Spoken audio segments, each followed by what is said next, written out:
Oh my goodness! When did this happen? What have you all done? This is crazy. 50,000? I don't even know how the hell I got here at this point, but I guess we're out here, right? So, yeah, thanks for the 50,000 subs. I'm planning out some pretty insane stuff over the next few weeks in celebration, but I think the biggest one now is that I make do on a promise I made when I was but a humble 10K channel, that if I ever got to 50,000 subs, I would do something a smidge drastic. But hey, it's an excuse to get pretty crazy about it, so why not go a little nuts? Before you ask, yeah, I'm gonna get to the iceberg. Just let me damn my future self really quickly and say that to celebrate the greatest thing that has ever happened to me, reaching a pretty massive milestone, I'm getting a tattoo. Yeah, and you guys are gonna vote on it too. The day this video goes live, I'm going to be putting up a poll for you all to vote on what tattoo I should get. Here are the options here, and before you ask, no, I am not getting a Slanesh tattoo to start. Fun fact, I've never gotten a tattoo before, so this is gonna be pretty fun, I will say. There will be more in the next couple weeks. I'm putting a lot of stuff together. If you didn't notice, I just put up the massive 40-person collab video last week, which you should go watch. It was really good and I put months of work into that. So without further ado, let's get into the iceberg video. If you haven't seen the prior video, you should know that this is part 2 in a 5-part series I'm doing covering this massive iceberg meme and losing my mind as we go. Gonna be doing 2 layers per video and hopefully gonna get these out on a weekly basis. If you don't know what an iceberg meme is, I suggest looking into the prior video to get a decent summation. Aside from that, let's jump into layer 3. Layer 3, below the surface. Layer 3 seems to be like your average Warhammer 40k fan's level of base knowledge. If you've been playing casually or even competitively for about as long as I have, you'd know about all of this, but maybe I'll catch you off guard. Let's break this down. This is a bit of a joke in the fandom to refer to 40k as a setting that doesn't really have any good guys. This is in reference to the entirety of the setting having nothing but factions that tend to do no good poo-poo bad things to their populace. But I find personally it's such a weird take to make because, like, yeah, I guess in most stories most people couldn't consider themselves moral good center of everything style characters, but I feel like making the distinction of 40k being the setting where atrocities are committed on the daily is a bit of a reach, considering morality is based off of the perspective of the individuals in the story rather than the reader's views. So yeah, no good guys in 40k, aside from the Farside enclaves. A civil war that took place about 10,000 years into the past, where half of the Space Marine legions defected to the side of Horus Lupercal, the Emperor's favorite son, and the other half stayed loyal to the Emperor of Mankind. Because of that, in 7 years, almost all of the progress the Emperor has done to progress mankind had almost been entirely undone. It led to thousands of years of degradation and degeneration till the Imperium of Mankind sits where it is now, a hyper-theological, fascist, weird monarchy whatever. The Wolfen are weird. They are basically mutant space wolves that emerged from the warp, that are essentially werewolves but still loyal to the Emperor of Mankind. Now, they are often employed as shock troops because of their savage and brutal way of fighting alongside their even further enhanced strength. Fun fact, when they were trying to figure out what to do with the Wolfen when they first emerged, one of the Wolfen took a decorative ancient axe off of a wall mount and used it with surprising efficiency, as if they were made to be used by the Wolfen, which implies that maybe the Wolfen existed before this event. A walking apocalypse of a man, said to be one of the most dangerous one-man army humans in the setting, but not because of standard warfare. He's a king of guerrilla fighting. Hit them with a poison knife, shoot them with a custom pistol, and then Sly Marbo will dip back into the undergrowth where he was, and you'll never know what hit you, and probably be dead. Sly Marbo is a Catachan jungle fighter who knows how to get shit done. He's based off of John Rambo from the Rambo series, but you could probably tell because his name is Sly Marbo. Honestly, one of the more interesting ideas in 40k. Basically, all of the 4 major chaos gods operate under one singular rule, where they cannot band together to kill off one of the other major gods to usurp their power. They have to employ mortals to weaken and destroy certain godly elements, thus why the gods sway in power. With some days Tzeentch being the most powerful, some days Khorne, some days Nurgle, and hopefully never Slaanesh. The game is never supposed to end, it's just supposed to be an endless cycle. One of my favorite grimdark concepts in the 41st millennia, basically due to the banning of all artificial intelligence, they need to have some way of automating components for technology to get shit done. So what do? They lobotomize people until only the parts of their brain that process that one task are left, fill them with a bunch of metal bits, and then send them to work on a very specific task. Usually, it's a criminal or a space marine that fucked up pretty hard, but sometimes they can just be a few men short and decide to abduct a few lower class members of society and then turn them into lobotomite slaves. This is kind of a shitty joke that a lot of people made up a long ass time ago, and honestly, I'm all for it. Basically, Warhammer buddies have a love-hate relationship, and when you have a friend that is invested in a specific faction, you find every single way to make fun of that faction as much as possible. You know, make fun of Iron Hands players for having a headless Primarch, and so on. But the big one has always been Space Wolves or Furries, which I get the correlation. They have an obsession with wolf aesthetic and wearing pelts, so it's more just a way to shit on people's tastes, which I am 100% for. Two of the biggest events in the Horus Heresy, essentially the two things that set off the war properly. Isstvan III was an inside job that led to the traitor legions purging all of the more loyal members of their ranks. By staging a fake war in Isstvan III and then bombing the ever-loving shit out of the planet to make sure that the people who stay in the Legion are loyal to either Horus or their Primarch only and not the Emperor. Isstvan V was kind of the next step of ambushing as many loyalist legions as humanly possible, so the Salamanders, the Raven Guard, the Iron Hands, and so on showed up to the planet, and then they were sent to the planet under the pretense of beating the shit out of Horus, the Heresy Lupercal, but upon getting there, they were dogpiled by other legions that they thought were there to help them. The Alpha Legion, the Night Lords, the Emperor's Children, you know how it goes. It ended with the death of a Primarch though, so that's kinda cool.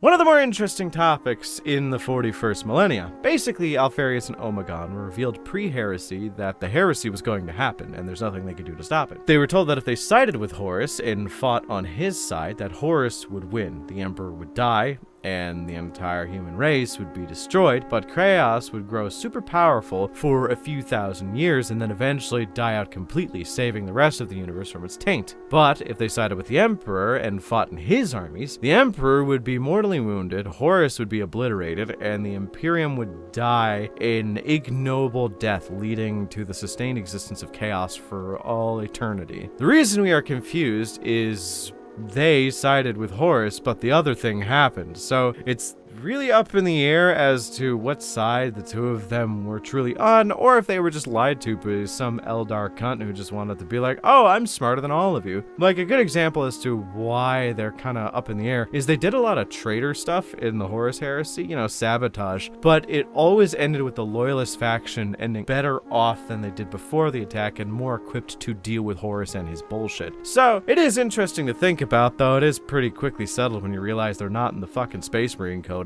they're in the Chaos Space Marine Codex. This one's kind of simple. In the setting of 40k, greenskins as a whole are actually fungus, a sort of super mushroom that can exhibit the characteristics of fungus and animal cells to create orcs. When an orc dies, they explode into spores that spread out and lead to more orcs springing up later, but also other things like snotlings, goblins, and so on. A massive hedonistic supercity in the Eldar Webway that is inhabited by the Dark Eldar. It's kind of the main refuge for the Drukhari when shit goes tits up for them in real space. Basically, Kamara is a weird hive of political intrigue and debased gladiatorial combat. They usually take slaves here to torture, and suffice to say, if you are one of those poor sods that end up being taken to Kamara, you should probably just kill yourself before they can create clone vats for you, and then you'll never be able to die. A massive war that was between the Old Ones and the Catan, which were the gods of the material world. The war in heaven was interesting. See, I say it was the Old Ones and the Catan, but it was more the Old Ones and the Necrons here who believed they were in control of the Catan at first, and then got tricked into robot bodies. They didn't really like that, and so on. It ended with the birth of several of the major players in the universe, like the Orcs, us, and the noble Jokero, and the ripples of this war still kind of transcend into the modern day. Ancient Frog Wizards. Basically, the universe comes in cycles for 40k, where the majority of its space is controlled by one race, then they die out, and another one shows up. One of the first major species that did this was the Old Ones. With technology so advanced and psychic abilities so powerful, they kind of were responsible for creating different races of creature that are important to the setting right now. See the last entry to know what I mean. So, allegedly, in the far gone past of Warhammer 40k in the 80s, there was a mention in a book called The Realm of Chaos about how the first major human psychics, known as the Shaman, all banded together in fear of what the warp was becoming, committed ritual suicide, and then willingly reincarnated into a single body altogether, which became the Emperor of Mankind. These shaman were basically immortal. When they would die, they would reincarnate, but due to the increasingly turbulent nature of the warp and more warp entities hunting down psychics, they made a new man, as it's referred to. I don't know if this is still fully canon, as the only reference I could find for this online with my cursory glance is Bruva Alpha Bassa with his show TTS and the wiki citation for the Realm of Chaos book, which was released in 1988. The main afflictions of the Blood Angels. Basically, the Red Thirst is a permanent thing, where they are incredibly obsessed with drinking blood, and it can cause them to go into berserker fits if they see it too often or have gone too long without drinking it. The Black Rage is if they become too unstable, too feral, and too fucking angry, they begin to hallucinate. They black out and then start seeing everything as Sanguinius did on the Bridge of the Vengeful Spirit at the time of his death. The Blood Angel then becomes a berserking madman filled with an even further increased unnatural strength for a space marine, and seeing nothing but his most hated brother, Horus, in the face of every single person around him. Usually they can't come back from the Black Rage, but there are like 2 to 3 instances where someone has fallen to it and then come back. Mephiston does count as 2 of those, though. Basically, with all the major threats in the universe dealt with, the Eldar kinda just coasted for a while. They had such a fucking amazing time after the war in heaven because they had no major threats, which led to the textbook case of ascendance and then decadence, where they began to become bored, and boredom is the source of all misery, in my opinion. One thing led to another, and they became pleasure-obsessed hedonistic weirdos who mixed pleasure, pain, torture, psychic magic, drugs, and every single debased behavior you could have in all one spot. When you have a psychically active race that does this on the regular, it tends to cause a blip in the warp. So it made a god be brought into existence, and thus Slaanesh was born. Slaanesh then consumed the majority of the Eldar pantheon and became the strongest chaos god in existence for quite a long time. Now, they have kind of mellowed out a little bit off of the high from the Eldar gods that they ate, but are still a problem in the modern day of the setting. Okay, so basically, Tzeentch fucked over the Thousand Sons over and over and over again for basically just a laugh. And upon their And upon the eve of their worst defeat, things were getting worse. With their close proximity to the warp and the Eye of Terror, they started to mutate out of control, and a lot of Thousand Sons became chaos spawns and mutants. So, as Heck Ahriman, stealing one of Magnus's books, decided to cast a ritual spell to stop it. And did it work? Yes, but at a fucking cost, I will admit. Any Thousand Son that wasn't a psyker or wasn't incredibly psychically active was basically turned into a suit of animated armor where their bodies turned to dust and they could be controlled by the psychic members of their legion. No emotions, no personality, just basically automatons. It did stop the mutations in the other members, so that's kind of cool, I guess, but really sad about the dust guys. Layer 4. Into the Depths. This is where shit gets kind of weird, because I'm starting to not immediately know what things are. I still to some degree have heard of or know a decent amount of everything here, but there are some things that I did have to look up to kind of reaffirm if my knowledge was correct or I just heard it out of someone's ass. This is basically the tier that I would describe as the Lore Master Starter Kit. If you know about all of these, then you probably are a budding lore master and should probably do a YouTube channel at some point in your life. During the Dark Age of technology, the advent and improvement of better and better artificial intelligence systems made it so that actual androids could be made with a degree of sentience to them. The AIs generated from these experiments were used in most situations like piloting ships, managing standard systems, and just basic automation of everything. But the problem came when the androids and all the AI revolted, so they had to destroy all of them and prevent the usage of artificial intelligence from then on forward. The Imperium of Mankind as a whole decided to start calling it abominable intelligence instead of artificial intelligence. It's kind of a slur to denote what they feel about it because it is pretty bad. The Men of Iron were a rogue faction of sentient AI-driven robots that were created during the Dark Age of technology. Essentially, they rebelled against humanity as a whole, tried to separate and destroy a whole bunch of shit. You know how Terminator goes. But regardless, they were allegedly all wiped out, which they weren't. Say hi to UR025. He is just currently around doing things.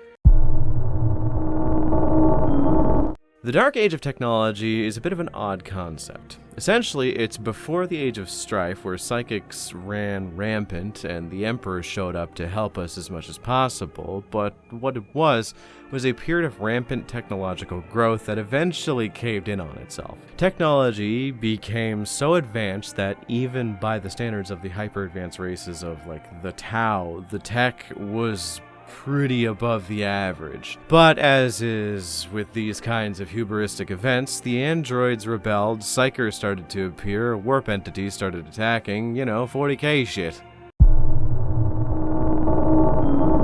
This is a bit of an anachronistic term, but when you have a bunch of orcs and orc psychers in an area, they passively generate a kind of psychic pulse. So there are two ways that it's been interpreted. From the perspective of the Imperium, they think that this is the reason why orc weapons and technology work, because they get a little bit of a psychic boost from the fields, but it's more likely that the orc emotions are so violently unstable that it creates a sort of pseudo-psychic field that allows them to recognize other orcs and who is stronger in the greenskin hierarchy, as well as power up the greenskin psychers known as Weird Boys. I'm not super invested in the life of one Caiaphas Cain, as I have yet to read much of his stories, but I will say it is pretty well documented for some reason. This man could not make a wrong decision if he actively tried, which he does quite often. Basically, every time he tries to enact his emperor-given right of being a complete and total fucking coward, he ends up saving the day instead, which leads to him getting another promotion, and then ends up with him being considered even more of a hero, which inevitably ends up with him being put into even more dangerous situations. This shit happens so often that there is a genuine theory running around that Caiaphas Cain is being monitored directly by the Emperor and given little bits of assistance from EMPs from time to time. The twin gods of the orcs. Permanently locked in perpetual combat, they are described as being brutal yet cunning and cunning yet brutal. Gork and Mork are seen as one of the more overlooked gods in the setting, which leads to some pretty funny situations, like when Khorne wanted to fight them and they simply said, no. Which Khorne apparently couldn't argue with. Fun fact. In AOS, Gork and Mork are one person, a two-headed orc god by the name of Gorka Morka. The Squats were a race of abhumans that were associated with the Astra Militarum in the older editions of Warhammer, even had several dozen miniatures dedicated to them, which you could actually run as their own force. The Squats were unceremoniously removed from the lore with a simple tidbit that was essentially they were eaten by Tyranids lol, and it ended with them being gone for, I would hazard a guess, at about 20 years. It's led to a bit of a meme where when a thing gets removed from the lore and is never mentioned again by Games Workshop, it's been squatted. But they did actually make a return in the last few years as their own Xenos sub-faction known as the Leagues of Votann, which, if you know this channel, I think are pretty fucking cool. When the Old Ones needed better soldiers in order to deal with the horrors of the war in heaven, they created a race of individuals known as the Krorks, amongst a few other races. The Krorks are, if you have functioning ears, the ancestor species that eventually gave birth to the Orcs, allegedly. Krorks are essentially Ghazghkull Thraka, but all of them. Each Krork has an advanced suit of power armor, advanced weapons, and are just a menace to all life around them, to be completely honest. Jokero are one of the species that were created by the Old Ones to aid in the war in heaven. And to be honest, there isn't too much to know about them, other than that they have the same kind of genetic intelligence that's been bred into them like the orcs do, where they have an inherent understanding of technology and are able to improve it quite a lot just by looking at it and tinkering at it. They are an alien race that is employed by numerous other alien races in the universe, weirdly enough also humans. And also, for some reason, they look like monkey. Okay, I didn't even know what this one was. Full disclosure, I had no idea what this meant, but apparently, Love Can Bloom is a fucking fanfiction romance story between a Vindicare assassin and an Eldar Farseer, which I think is so fucking stupid that I have to read all of it at some point. Fun fact, Vindicare assassins are, for the most part, unable to formulate sentences unless they have something to do with the mission parameters that they currently have going on, so it makes dinner date conversations a little more awkward, I suppose. Who knows? Maybe they address it in the story.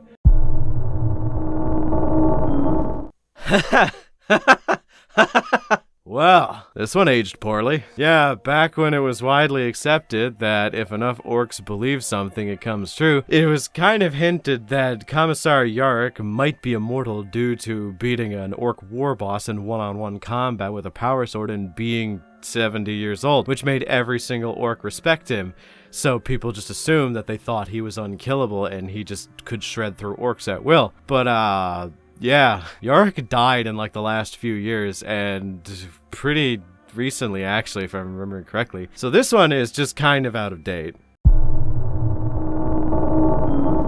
This is a trope that is often cited as a bit of a meme in the 40k community to explain retcons. Like, a good example is one I mentioned earlier, where in the 40k community it was accepted that orcs have imagination psychic magic that causes what they believe to come true if enough orcs believe it. See, the citation from this was a bunch of different in-lore humans who were dissecting orcs and trying to get their weapons to work, and they couldn't. So they basically just chalked it up to, orc technology must be powered by magic, when it's probably just the fact that orcs have the genetic information to make better technology than most people do today, so that there's a lot more weird nuances that only orcs know how to activate in order to get their guns to work.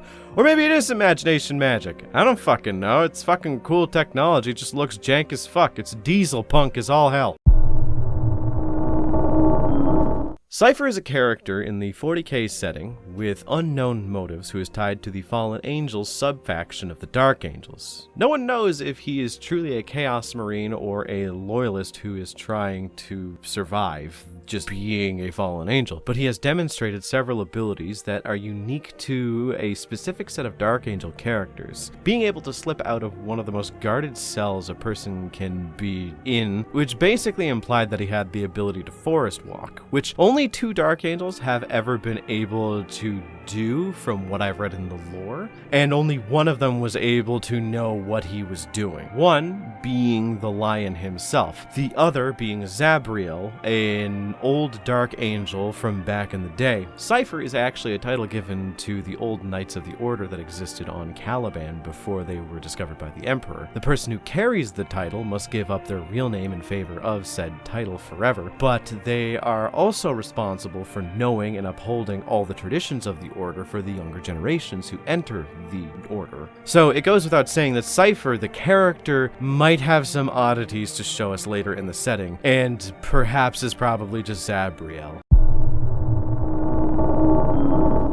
There was a prophecy that upon the death of the final Eldar, their god of death Ynid will appear and destroy Slaanesh, or some shit like that. But they decided to speedrun the whole prophecy thing because, I mean, why not fuck around with the established order when you've gotten away with it so much before? But yeah, the destruction of Craftworld Bealtan led to the creation and emergence of the Ynnari, and the birth of Ynid. The Ynnari are a faction of Eldar that pull from all of the other Eldar factions, and they are banded together under the banner of the Death God Ynid. But unfortunately, their plans were kind of fucked pretty early by the Death Watch, which was super goddamn funny to me. I couldn't find anything for this one, but I kinda can guess what it's about. The Chaos Gods are a bit of a catch-all for a lot of different tropes, so I'd assume that for some reason the Chaos Gods represent individual mental disorders. If I had to, guess, I couldn't find a post about this anywhere. I did a bunch of Googling and I looked around, the regular sites, but my best guess would be fucking Tzeentch is schizophrenia, Khorne is intermittent explosive disorder, Slaanesh is BPD, you know, that beautiful princess disorder, and Nurgle is just depression. This one is kind of an inside joke in the 40k fandom. It's kind of burnt out because no one brings it up anymore, because essentially the Felinids are a race of cat people, but we don't know anything other than they are people with cat traits, so they could be just full-on cat-eared weirdos, or like anthro cats out of a furry's wet dream, and both are equally valid because we've never found the answer to what they are. Though, they apparently do a lot of work for the Imperial Guard, so entire catboy regiments might exist somewhere. A weirdly important race of aliens that exist in the universe, with a relationship to the Imperium stemming all the way back to the Great Crusade. The Hrud are a weird race of horrific Xenos with a decent level of high-end technology, but the thing that makes them dangerous is that something about their biology can either speed up or slow down time when people get within proximity of them. This effect is actually amplified the more Hrud that are nearby. It's actually a common misconception that they only speed up time and age things, when there is some evidence in a few of the books that I was reading that they can actually reverse it. Good example is a servitor exploding back to an unlobotomized prisoner who was set into a command throne on a ship with a great deal of confusion before probably turning into protoplasm. The Cabal is a secret organization of Xenos life forms that have banded together with a single purpose, that is to destroy chaos in all of its forms. Usually referring to chaos as the primordial annihilator, the Cabal tend to operate in the shadows and pool together the resources and technology of every race that's included. They did try to, during the Great Crusade, contact every single legion of Space Marines in order to get in touch with their Primarch to prevent what Horus was going to do, or at least make it so that the outcome was the best it possibly could be, but they were spurned away by pretty much every single legion aside from the Alpha Legion, which is even fucking weirder if you read the book that was a part of to find out how things ended. The Umbra are a race of Xenos that are basically just evil balls. They resemble black pearls that have this weird ability to manipulate shadows and darkness to create horrible, horrible things. Tendrils, blades, mouths, and shit. They are implied in the one book I found reference to, that I totally acquired legally, that they were most likely a warp-born creature and that the pearl was just the minor physical manifestation they create once they enter real space, but the rest of their body is actually in the warp, which is the part that controls the shadows that they need to make weapons or what have you. The main piece of information that we have that justifies this is that when they ended up putting down one, there was this psychic backlash that caused horrible, horrible visions and pain to the researchers who were studying it. It also implies that the Umbra might be Catan shards of some sort that did not get put into batteries, but that makes no fucking sense. But honestly, would be pretty fucking cool. And that was part 2 of the Iceberg done. I'm starting to know less and less as we go, so I have a feeling I am going to know nothing after, like, the next part, so that's going to be fun. I can't wait to learn a bunch of random trivia about things that are probably never even going to be canon, and they're probably going to be proven wrong in quite a short period of time, but I digress. What did you think of all these curiosities? Think the Iceberg series is a good idea? I think so myself. I'm having a bit of a blast, to be completely honest. Regardless, make sure to let me know down in the comments what you think. Which entry is your favorite? And be sure to tune in next week when I do part 3. Which will mark the halfway point, as I'm planning on only doing 5 parts of this before getting back to the Meet the Legion series. Make sure to also like and subscribe, as it supports the channel, and special thanks to my channel members for supporting me, and if you want to support me as well as gain access to additional content, then become a channel member today. Thanks again for watching, and until next time.